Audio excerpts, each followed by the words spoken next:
college doesn't provoke at least one major identity crisis for you in your time there, then you should ask for your money back. I took a mime class. I don't know why I took this mime class, whether it was for PE credit or I have no idea. I don't remember. But I remember my teacher, you know, just sometime we were talking and he was talking about a good job, how a good job I was doing in the class, and well, clearly you've had a lot of dance training. Well, I had had no dance training. But it was interesting that, you know, somebody saw something in me that I had no idea was even there. And I ended up transferring, and I had to wait a semester before I transferred, so I started taking dance classes. I got a job and started taking dance classes, you know, also. And then ultimately, not immediately, but ultimately, I majored in dance as an undergrad and then got an MFA in dance. That was it. And then a PhD writing about dance. The funny thing is, the one person's name who I can't remember is probably the one who made the biggest influence on me.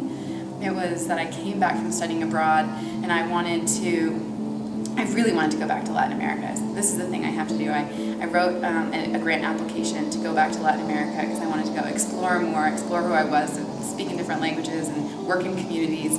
And so I wrote the grant application the night before it was due.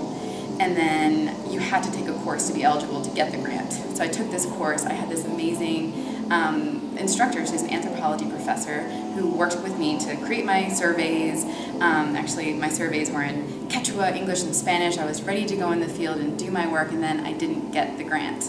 And it was this one instructor who said to me, "You have to go. This is something that you've now prepared, you can do, and it's up to you to find a way to make it happen." The conversations that I had in the middle of the night sitting on the quad, or after class talking to a professor with a group of friends, or being in settings that didn't feel so formal. Those were the moments. It's like the time during a conference in the halls, and those are the things that I can think of that really, I think, inform my life working for a purpose.